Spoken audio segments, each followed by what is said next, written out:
दोस्तों मूवी की शुरुआत में हम नन्स को देखते हैं जो कि काफी डरी हुई थी। यह सीन रोमानिया के सेंट कार्टर चर्च का है जहां पर वो दोनों नन एक कमरे की तरफ जा रही थी। उस कमरे के दरवाजे पर बाहर लैटिन भाषा में लिखा था गॉड्स एंड्स हेयर, अर्थात भगवान यहाँ से खत्म होते हैं। इन दोनों नन्स की बातों को सुनकर ऐसा लग रहा था मानो कि उनके पास ईवल से लड़ने के अलावा दूसरा कोई चारा नहीं था।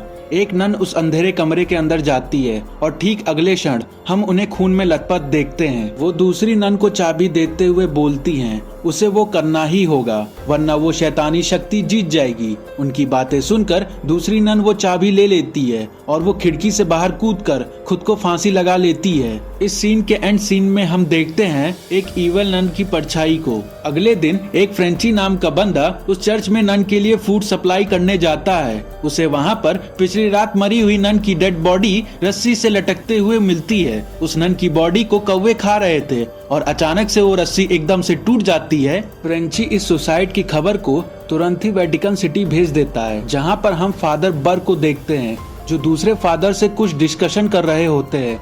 डिस्कशन में बाकी फादर्स उन्हें बताते हैं रोमानिया में एक जगह पर उन्हें जाना होगा जहां रिसेंटली एक नन ने सुसाइड कमिट किया है। फादर को इस केस की तहकीकात करनी होगी और उन्हें यह एश्योर करना था कि नन ने सुसाइड क्यों किया था, इसके पीछे क्या कारण था। इस जर्नी पर फादर का साथ देंगी सिस्टर आयरिन जो अभी तक पूरी तरह से नन नहीं है। फिर फादर बर्ग दूसरे फादर से पूछते हैं सिस्टर आयरिन को उनके साथ क्यों भेजा जा रहा है। तब सभी फादर उन्हें बताते हैं कि सिस्टर आयरिन को रोमानिया की जगह के बारे में काफी कुछ पता है। फिर फादर बर्ग मिलते हैं सिस्टर आयरिन से। इन दोनों की बातों से हमें पता चलता है कि सिस्टर आयरिन आज तक रोमानिया गई नहीं, तो आखिर क्यों वो सभी फादर ने सिस्टर आयरिन को इस काम के लिए चुना। इसका जवाब आपको इसी वीडियो में आगे मिलेगा। तो फादर बर्ग और सिस्टर आयरिन पहुंचते हैं रोमानिया। वो मिलते हैं उसी इंसान से जिसे नन की बॉडी मिली थी। ये फ्रेंच कैनेडियन बंदा था जिसे गांव के लोग प्यार से फ्रेंची बुलाते थे। फ्रेंची दोनों को गांव से उस चर्च की तरफ ले जाता है और वो उन्हें बताता है कि उस चर्च की नन्स कभी बाहर आती ही नहीं है और फ्रेंची उन्हें हर 3 महीने पर खाने पीने का सामान इस जगह के फ्रीजर रूम में रख देता था। वहीं पर फ्रेंची ने उस लाश को भी रखा था ताकि वो लाश सड़ ना जाए। इन बातों के दौरान हम देखते हैं कि फ्रेंची का घोड़ा एक जगह पर एकदम से रुक जाता है और आगे नहीं बढ़ता है, जिसकी वजह से इन तीनों को बाकी का रास्ता पैदल ही चलना पड़ता है। फ्रेंची का कहना था कि ये पूरी जगह श्रापित है और यह बात यहाँ के घोड़े भी जानते हैं। वहाँ पहुँचने पर फ्रेंची उन लोगों को उस आइस रूम में लेकर जाता है जहाँ पर उसने उस नन की डेड बॉडी को रखा था। फ्रेंची उस नन की डेड बॉडी को सिटिंग पोजीशन में देखकर घबरा जाता है और वो फादर बर्ग को बताता है कि मैंने इस नन की डेड बॉडी को लेटाकर यहाँ पर रखा था, इस पोजीशन में मैंने नहीं रखा था जो हमें नजर आ रही है। फादर को उस डेड बॉडी के हाथ में एक चाबी नजर आती है और वो उस चाबी को अपने पास में रख लेते हैं। उनको एक दरवाजे से आवाज आती है। तभी फ्रेंची उन्हें बताता है कि वही दरवाजा है जिसे नन अपने खाने पीने का सामान यहीं से ले जाती हैं। फादर पूरी तरह से रिचुअल करके उस बॉडी को दफना देते हैं। इसके बाद ये तीनों जाते हैं चर्च की फ्रंट डोर पर जहां फ्रेंची ने उस लाश को पहली बार देखा था। जब फादर आगे बढ़ते हैं तो वो तीनों इस चीज को देखकर काफी हैरान हो जाते हैं कि उस नन का ब्लड जो अभी तक फ्रेश है और उस इंसिडेंट को बीते हुए करीबन 2 हफ्ते हो गए हैं। फिर वो लोग अंदर जाते हैं जहाँ पर उन्हें एक नन बैठी हुई नजर आती है। उस नन का पूरा फेस कवर था और उसकी आवाज काफी भयानक थी। वो नन फादर और सिस्टर को वहाँ से जाने के लिए कहती है। फादर उसे बताते हैं अगर वो यहाँ से चले गए तो वेटिकन चर्च के लोग दोबारा किसी और को यहाँ पर इन्वेस्टिगेशन करने के लिए भेज देंगे। फिर ये नन उन लोगों को चर्च के घर के पास ही एक जगह पर रुकने के लिए कहती है क्योंकि शाम हो गई थी जो कि उनके प्रेयर करने का टाइम था और सारे दरवाजे भी बंद हो जाएंगे। और वो फादर से कहती है कल साथ में आइएगा। तब फादर फ्रेंची से वापस जाने के लिए कहते हैं और साथ ही में उसे यह भी कहते हैं कुछ दिन बाद यहाँ जरूर आना। रात होती है। फिर हम फादर और सिस्टर को बात करते हुए देखते हैं। इन बातों के दौरान हमें पता चलता है फादर बर्ग ने कुछ साल पहले फ्रांस में डैनियल नाम के एक लड़के का एक्सोर्सिज्म किया था और इस एक्सोर्सिज्म में डैनियल को इतनी चोट आई थी कि कुछ दिन बाद उसकी मौत हो गई थी। एक्सोर्सिज्म के पहले सभी लोग मान रहे थे कि डैनियल बिल्कुल ठीक हो चुका है, लेकिन फादर बर्ग को पता था कोई इवल एंटिटी अभी भी डैनियल के अंदर थी। उन्हें डैनियल के मरने का बहुत ही ज्यादा दुख था। फिर सिस्टर आयरिन फादर बर्ग को बताती हैं कि उन्हें बचपन में अजीबो गरीब किस्म के विजन आते थे। फादर बर्ग समझ जाते हैं कि सिस्टर आयरिन को उनके साथ क्यों भेजा गया है। दूसरी तरफ हम फ्रेंची को वापस गांव जाते हुए देखते हैं, जहां रास्ते में वही नन दिखाई देती है जिसने खुद को फांसी लगाई थी। फ्रेंची उस नन का पीछा करता है और अचानक से उसके सामने उस नन की डेड बॉडी फांसी लगाते हुए आती है। रस्सी टूटती है और डेड बॉडी फ्रेंची के ऊपर आकर गिर जाती है और वो फ्रेंची पर हमला करती है। फ्रेंची किसी तरह से अपनी जान बचाकर भागता है। नेक्स्ट सीन में ट्रांजिस्टर अपने आप बजने लगता है। फादर बर्ग की नींद खुल जाती है और उन्हें एक बच्चे का साया नजर आता है। वो बच्चा और कोई नहीं डैनियल था। फादर बर्ग डैनियल का पीछा करते करते वो एक कब्रिस्तान में पहुंच जाते हैं और वो समझ जाते हैं कि डैनियल अब शैतान बन चुका है। उसी समय डैनियल के मुंह से एक सांप निकलता है जो फादर बर्ग पे अटैक कर देता है। फादर बर्ग घबराकर एक खाली कॉफिन में गिर जाते हैं और जिंदा उसमें दफन हो जाते हैं।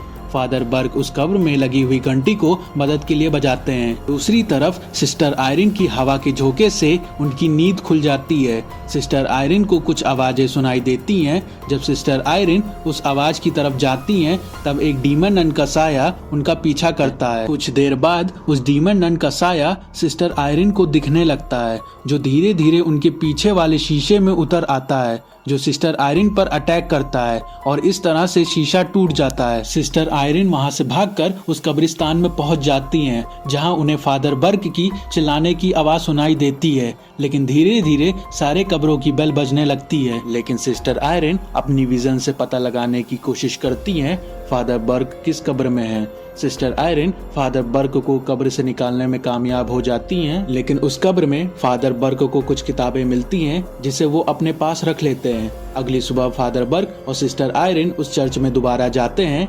फादर बर्ग मदर सुपीरियर को काफी आवाज लगाते हैं, लेकिन उनको कोई रिस्पॉन्स नहीं मिलता। फिर कुछ देर बाद दरवाजा अपने आप खुल जाता है। फादर सिस्टर को वही चाबी देते हैं जो उनको उस नन की डेड बॉडी से मिली थी और सिस्टर को अंदर जाने से पहले ये बताते हैं कि उन्हें पता लगाना है ये चाबी कहाँ की है। सिस्टर आयरिन जब अंदर जाती हैं, तब उन्हें एक नन दिखाई देती है। वो उन्हें काफी आवाजें लगाती हैं, लेकिन वो नन उन्हें इग्नोर करके चली जाती है। उस नन का पीछा करते हुए सिस्टर आयरिन एक चैपल पर पहुंचती हैं, जहां क्रॉस के आगे एक नन प्रार्थना कर रही होती है। सिस्टर आयरिन उस नन को बार बार आवाज लगाती हैं, लेकिन इसके पहले उस नन की प्रार्थना भंग हो, सिस्टर ओहाना सिस्टर आयरिन को पीछे से रोक लेती हैं और उन्हें बताती हैं कि इस चैपल में वो कई सदियों से प्रार्थना कर रही हैं और नन अपने अपने शिफ्ट में प्रार्थना करते रहते हैं। सिस्टर ओहाना सिस्टर आयरिन को वहां से ले जाती हैं। दूसरी तरफ फ्रेंची एक बार में ड्रिंक कर रहा होता है। वहीं पर उसे पता चलता है कि उस गांव के एक आदमी की 12 साल की बेटी ने सुसाइड कर लिया है। बार का ओनर फ्रेंची को बताता है जो भी इंसिडेंट यहाँ पर होता है उन सब के पीछे वो श्रापित चर्च होता है। ये सब सुनकर फ्रेंची को लगने लगता है सिस्टर और फादर की जान को खतरा हो सकता है, इसीलिए वो बार से एक बंदूक लेकर वहाँ से निकल पड़ता है। इसके बाद फादर बर्ग जो उन किताबों को स्टडी कर रहे होते हैं, फिर अचानक से वो मेन डोर बंद हो जाता है जिसके अंदर सिस्टर आयरिन गई हुई थी। सिस्टर आयरिन सिस्टर ओहाना से रिक्वेस्ट करती हैं कि वो कम से कम उन्हें इस चर्च की हिस्ट्री के बारे में बताएं। सिस्टर ओहाना सिस्टर आयरिन को बताती हैं ये पहले महल हुआ करता था जो सेंट काटा के राजा ने 6 to 10 सेंचुरी के बीच में बनवाया था। उसने काले जादू और जादू टोनों की कई विधियां लिखी जिससे वो नर्ग से काली शक्तियों को बुलाना चाहता था। नर्ग ने इस चीज का फायदा उठाकर उससे एक प्रवेश द्वार खुलवाया जिससे नर्ग की काली भयानक शक्तियां इस दुनिया में प्रवेश कर सके। और तभी चर्च ने इस महल पर धावा बोल दिया। उन्होंने एक पवित्र निशानी में से जीसस क्राइस्ट का खून डालकर उस द्वार को बंद कर दिया और चर्च वालों ने इस महल को अपने अंडर में ले लिया। तब से यहाँ प्रार्थना चलती आ रही है ताकि उस शैतान को काबू में किया जा सके। इस उपाय ने शैतान को दुनिया से दूर रखा, लेकिन जंग में हुई बमबारी से चर्च हिल गया और नर्क का वो प्रवेश द्वार फिर से खुल गया। तभी वहाँ पर तीसरी सिस्टर आकर उन्हें डिस्कशन करने से मना कर देती हैं और साथ ही में वो सिस्टर आयरिन को भी वहाँ से जाने के लिए कहती हैं। लेकिन दूसरी नन सिस्टर आयरिन को बताती है अब रात हो गई है और सारे दरवाजे बंद हो गए हैं, तो आज रात सिस्टर आयरिन यहीं पर गुजारेंगी। सिस्टर ओहाना सिस्टर आयरिन को एक कमरे में छोड़ देती हैं और दरवाजे को बाहर से लॉक कर देती हैं। दूसरी तरफ फादर बर्ग उस चर्च का नक्शा देख रहे थे। नक्शा देखते देखते वो उस नर की द्वार तक पहुंच जाते हैं। इतने में ही उन्हें मदर सुपीरियर की आवाज आती है। फादर बर्ग मदर सुपीरियर के पास पहुंचते हैं और उन्हें बताते हैं कि इस चर्च में कुछ बहुत ही गलत चल रहा है। मदर सुपीरियर उन्हें बताती हैं अब इसका कोई फायदा नहीं है, अब बहुत देर हो चुकी है, अब सिस्टर आयरिन नहीं लौटेंगी। इतना कहने के बाद मदर सुपीरियर शांत हो जाती हैं। जब फादर बर्ग उन्हें छूने की कोशिश करते हैं तो वो उन पर अटैक कर देती हैं और फिर गायब हो जाती हैं। सिस्टर आयरिन को फिर से वो विजन नजर आता है कि मदर मैरी उन्हें रास्ता दिखाएंगी और इस बार के विजन में वो डीमन नन भी नजर आता है। इतनी देर में सिस्टर की आंख खुल जाती है। वो देखती है कि उनके रूम में एक नन है जो प्रार्थना कर रही होती है। इससे पहले सिस्टर आयरिन उस नन से कुछ बातें कर पाती वो वहाँ से गायब हो जाती है और कमरे का दरवाजा अपने आप खुल जाता है। इसके बाद कुछ डरावने सीन होते हैं और सिस्टर आयरिन भागते हुए चैपल में पहुंचती हैं जहां ढेर सारी नन एक साथ प्रार्थना कर रही थी। तभी सिस्टर आयरिन देखती हैं वहां पर एक डेड बॉडी पड़ी है। ये बॉडी और किसी की नहीं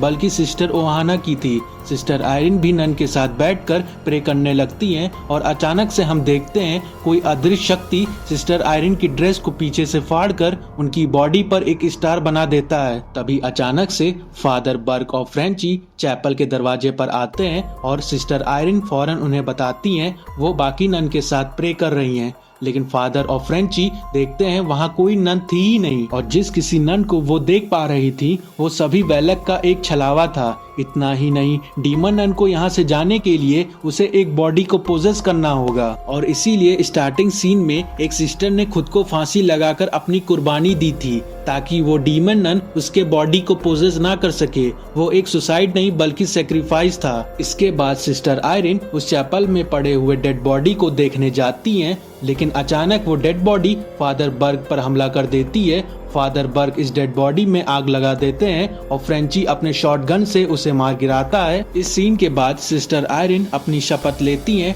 ताकि वो एक प्रॉपर नन बन जाएं।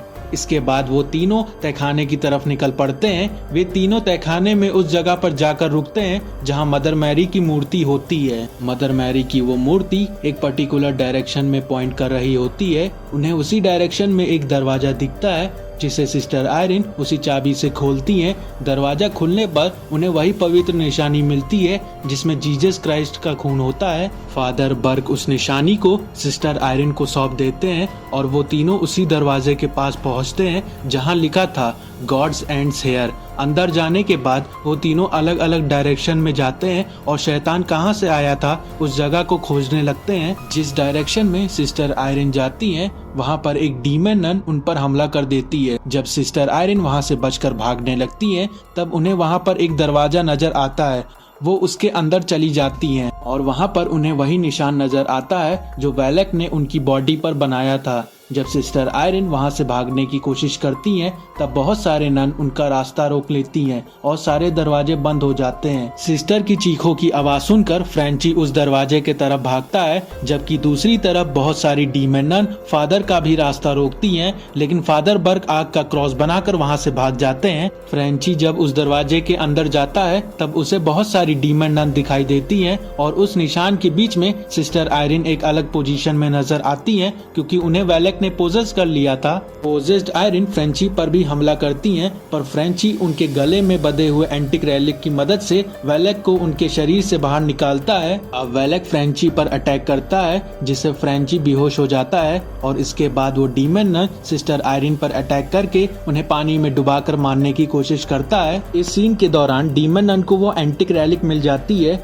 लेकिन ये रेलिक टूटी हुई थी और इसके अंदर जीसस क्राइस्ट का खून नहीं था। वेलक तुरंत ही आयरिन को पानी से बाहर निकालती है और हम देखते हैं सिस्टर आयरिन ने अपने मुंह के अंदर से क्राइस्ट का ब्लड वेलक के ऊपर थूक देती हैं। जीसस क्राइस्ट के खून के छींटे पड़ते ही वेलक वहां के वाटर के अंदर खींचा चला जाता है और वो हेल का बड़ा सा होल फिर से बंद हो जाता है।